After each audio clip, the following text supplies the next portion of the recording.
யாழ்ப்பாணத்தில் பண்ணை கடற்கரை பகுதியிலே 4 பேர் நீரில் மூழ்கிய நிலையில் அவர்களை மீட்டு வைத்தியசாலையில் சேர்த்திருந்தார்கள். அதன் தொடர்ச்சியாக இருவர் உயிரிழந்த நிலையிலே இருவர் தற்பொழுது சிகிச்சை பெற்று வருவதாக தெரிவிக்கப்பட்டிருக்கிறது.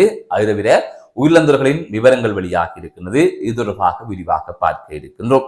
மற்றொரு செய்தியாக மட்டக்களப்பில் இளைஞன் கைது செய்யப்பட்ட நிலையிலே வைத்தியசாலையில் உயிரிழந்திருந்தார். அதன் தொடர்ச்சியாக அந்த இளைஞனின் குடும்ப உறவுகள் அது தவிர உறவினர்கள் இணைந்து நேற்று மாலை ஒரு போராட்டத்தில் ஈடுபட்ட நிலையில் அந்த போராட்டம் முடிவுக்கு கொண்டு வரப்பட்டது. அது தொடர்பாகவும் விரிவாக பார்க்க இருக்கின்றோம். அது தவிர பிரித்தானியாவிலே யாழ்ப்பாணத்தைச் சேர்ந்த இளம் குடும்பஸ்தர் கொலை செய்யப்பட்டிருந்தார். அந்த சம்பவம் தொடர்பாக தற்பொழுது மேலும் பல அதிர்ச்சி தகவல்கள் வெளிவந்திருக்கின்றது. மற்றொரு செய்தியாக யாழ்ப்பாணத்தில் சட்டவிரோத சொத்து குவிப்பு தொடர்பாக ஒருவரின் வீட்டினை போலீசார் முற்றுகையிட்டு சோதனைக்கு உட்படுத்தி இருக்கிறார்கள். அது தொடர்பாகவும் பார்க்க இருக்கின்றோம்.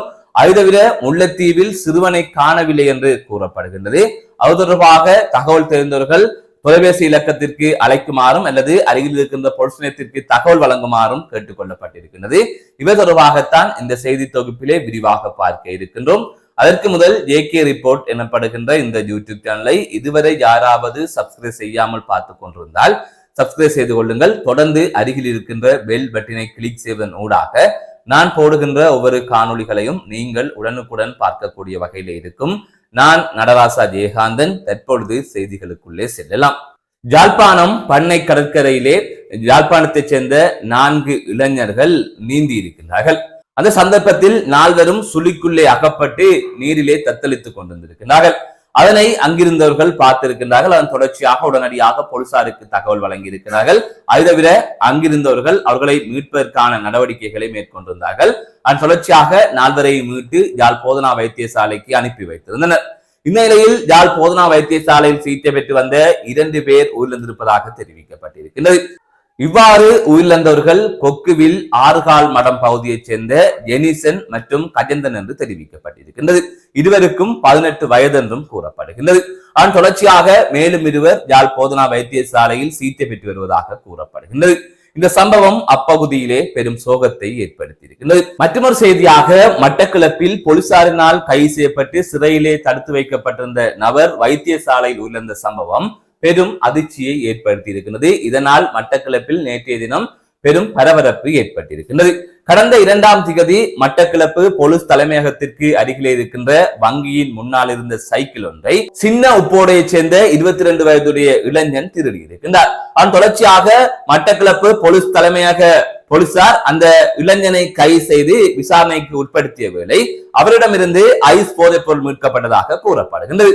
அதன் தொடர்ச்சியாக அவரை மட்டக்களப்பு நீதவான் நீதிமன்றத்தில் முன்னிலைப்படுத்தியதை தொடர்ந்து குறித்த நபர் மட்டக்களப்பு சிறைச்சாலைக்கு அழைத்துச் செல்லப்பட்டிருக்கின்றார். அந்த சந்தர்ப்பத்தில் சிறைச்சாலையில் இருந்த இளைஞனுக்கு திடீரென்று உடல்நலக்குறைவு ஏற்பட்ட நிலையில் அவரை மட்டக்களப்பு வைத்தியசாலைக்கு கொண்டு சென்றதாக கூறப்படுகின்றது. இவ்வாறான சந்தர்ப்பத்தில் தான் அவர் மட்டக்களப்பு வைத்தியசாலையில் சிகிச்சை பெற்று வந்த நிலையிலே சிகிச்சை பலனின்றி உயிரிழந்திருப்பதாக கூறப்படுகின்றது. அதன் தொடர்ச்சியாக உயிரிழந்த இளைஞனின் குடும்ப உறுப்பினர்கள் போலீஸ் நிலையத்திற்கு வாக்குமூலம் பெறுவதற்காக அழைக்கப்பட்டிருக்கிறார்கள். அந்த சந்தர்ப்பத்தில் இவ்வாறு இளைஞன் உயிரிழந்த சம்பவம் தொடர்பாக அவர்கள் அங்கு போராட்டத்திலே ஈடுபட்டிருக்கிறார்கள். அந்த இளைஞரின் பெற்றோர் மற்றும் உறவினர்கள் இணைந்து வீதியை மறித்து மட்டக்களப்பு போலீஸ் தலைமையகத்திற்கு முன்பாக இந்த போராட்டத்திலே ஈடுபட்டுக் கொண்டிருக்கிறார்கள். அந்த சந்தர்ப்பத்தில் போலீசார் இது தொடர்பாக தீர்வு காணுகின்றோம் என்று கூறிய வேளையிலும் அவர்கள் போராட்டத்தை தொடர்ந்து மேற்கொண்டு வந்தார்கள். அதாவது அந்த இளைஞன் இயற்கையாக மரணிக்கவில்லை, போலீசார் அந்த இளைஞனை தாக்கி இருக்கிறார்கள். அந்த சைக்கிள் திருடிய சம்பவம் தொடர்பாக எமது உறவினர்கள் அந்த சைக்கிளை பெற்றுக்கொண்டு சம்பந்தப்பட்டவர்களிடம் கொடுத்து விட்டார்கள். அதற்கு பிறகாகவும் அந்த இளைஞனை கைது செய்திருக்கிறார்கள் என்று பெற்றோரும் குடும்ப உறவுகளும் தெரிவிப்பதாக கூறப்படுகின்றது. எனவே போலீசார் தான் இந்த கொலைக்கு காரணம் என்று அவர்கள் குற்றம் சாட்டிய இந்த போராட்டத்தில் ஈடுபட்டிருந்தார்கள். அப்போது வீதிக்கு நடுவே போராட்டத்தில் ஈடுபட்டவர்களை வீதிக்கு அருகிலே அழைத்து போலீசார் இது தொடர்பாக தெளிவுபடுத்தி இருக்கிறார்கள். அப்போதும் அவர்கள் போலீசாரின் கருத்தை கேட்கவில்லை. அதுக்கு பிறகாக மட்டக்களப்பு சிரேஷ்ட போலீஸ் அத்தியட்சர் அங்கு சென்று இது தொடர்பாக சரியான விசாரணைகளை நாங்கள் முன்னெடுப்போம் என்று அவர் கூறியிருக்கின்றார். அதாவது உயிரிழந்த இளைஞரின் மரண அறிக்கை என்னும் வெளிவரவில்லை, அதனை வைத்து அது தொடர்பாக நியாயமான விசாரணை முன்னெடுப்போம் என்று அவர் உறுதியளித்தார். அதன் அடிப்படையில் அங்கு போராட்டத்தில் ஈடுபட்டவர்கள் கலைந்து சென்றதாக கூறப்படுகின்றது. இந்த சம்பவம் மட்டக்களப்பிலே பெரும் பரபரப்பை ஏற்படுத்தியிருக்கிறது. மற்றொரு செய்தியாக பிரித்தானியாவில் யாழ்ப்பாணம் கரவெட்டி பகுதியைச் சேர்ந்த 32 வயதான ஜெயந்தன் எனப்படுகின்ற இளம் குடும்பஸ்தர் ஒருவர் கொலை செய்யப்பட்டிருந்தார். அந்த சம்பவம் தொடர்பாக நான் ஏற்கனவே செய்தி வெளியிட்டிருந்தேன். இந்த நிலையில் அந்த சம்பவம் தொடர்பாக மேலும் பல தகவல்கள் வெளிவந்திருக்கின்றது. அதாவது பிரித்தானியாவில் இருக்கின்ற உணவகம் ஒன்றிலே மோதல் சம்பவம் ஒன்று இடம்பெற்றிருக்கின்றது.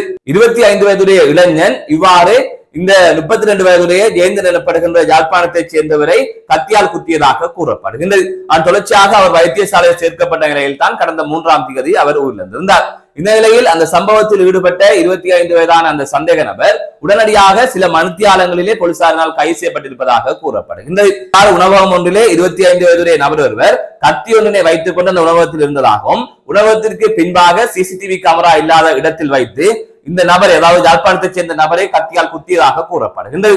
அவர் திட்டமிட்டு ஏன் கத்தியுடன் வர வேண்டும் என்கின்ற கேள்வியையும் பிரித்தானியாவில் இருக்கின்ற சில சமூக வலைதளங்களிலே இவ்வாறு நடந்த விடயம் தொடர்பாக சில தகவல்களை பகிர்ந்திருக்கின்றார்கள். அதை தவிர போலீஸ் தரப்பில் இருந்தும் அந்த சம்பவம் தொடர்பாக தகவல்கள் வெளியிடப்பட்டிருக்கின்றது. இந்த சம்பவம் பிரித்தானியாவிலே லண்டனிலே இடம்பெற்றிருக்கிறது. இது பெரும் அதிர்ச்சியை ஏற்படுத்தியிருக்கிறது. அதை தவிர கடந்த வருடம்தான் அந்த நபருக்கு திருமணமாக இருந்ததாகவும் இந்த நிலையில் இப்படி ஒரு சம்பவம் பதிவாகி இருக்கின்றமை பெரும் துயரத்தை ஏற்படுத்தி இருப்பதாக கூறப்படுகின்றது. மற்றொரு செய்தியாக யாழ்ப்பாணம் பண்ணை பகுதியில் இருக்கின்ற வீடு ஒன்று போலீசார் மற்றும் அதிரடி படையினரால் நேற்றைய தினம் திடீரென்று சுற்றி வளைக்கப்பட்டிருக்கின்றது. சட்டவிரோத சொத்து குவிப்பு தொடர்பாக தற்பொழுது விசாரணைகள் மேற்கொள்ளப்பட்டு வருகின்றது. அதற்கமைய யாழ்ப்பாணம் நீதவான் நீதிமன்றத்தில் அனுமதியை பெற்றுக் கொண்ட போலீசார் தொடர்ச்சியாக அதிரடி படையினருடன் இணைந்து யாழ்ப்பாணம் பண்ணை பகுதியில் இருக்கின்ற வீடொன்றினை சுற்றி வளைத்து அங்கே சோதனை நடவடிக்கைகளை மேற்கொண்டிருப்பதாக கூறப்படுகின்றது.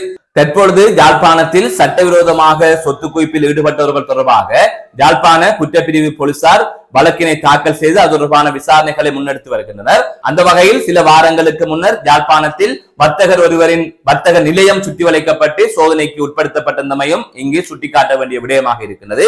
அதன் தொடர்ச்சியாக இவ்வாறு பலரை இலக்கு வைத்து போலீசார் சட்டவிரோதமான முறையில் திடீர் பணக்காரர்களாக வந்தவர்கள் தொடர்பாக விசாரணைகளை மேற்கொண்டு வருவதாக கூறப்படுகின்றது. அதன் ஒரு அங்கமாகத்தான் தற்பொழுது பண்ணை பகுதியில் இருக்கின்ற வீடு ஒன்று போலீஸ் மற்றும் அதிரடி படையினரால் சுற்றி வளைக்கப்பட்டிருக்கின்றது.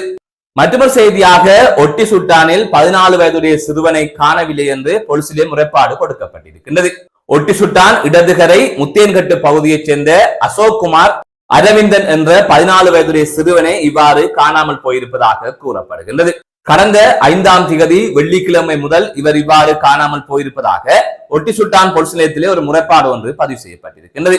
அன்றைய தினம் வீட்டிலிருந்து ஒட்டி சுட்டான் வலதுகரை பகுதியில் இருக்கின்ற கடையொன்றில் பொருட்கள் வாங்குவதற்காக சென்ற சிறுவனை இவ்வாறு காணாமல் போயிருப்பதாகவும் அந்த சிறுவன் பொருட்கள் வாங்கி கொண்டு செல்லுகின்ற காட்சிகள் அங்கு பொருத்தப்பட்ட இந்த சிசிடிவி கேமராக்களில் பதிவாகி இருப்பதாகவும் கூறப்படுகின்றது.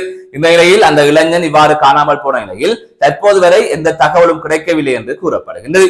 இது தொடர்பாக தகவல் அறிந்தவர்கள் 07660470705 இந்த தொலைபேசி இலக்கத்திற்கு அழைத்து தகவலை வழங்கலாம் அல்லது அருகில் இருக்கின்ற போலீஸ் நிலையத்திற்கு இது தொடர்பான தகவலை வழங்குமாறு கேட்டுக் கொள்ளப்பட்டிருக்கின்றது. எனவே இவ்வாறு 14 வயதுடைய சிறுவன் காணாமல் போயிருக்கின்றார். அவரை எங்காவது யாராவது கண்டால் இது தொடர்பாக அந்த தொலைபேசி இலக்கத்திற்கு அழையுங்கள் அல்லது அருகில் இருக்கின்ற போலீஸ் நிலையத்திற்கு தகவல் வழங்குங்கள். மீண்டும் ஒரு காணொலி சந்திக்கின்றேன். நான் நடராசா ஜெயகாந்தன்.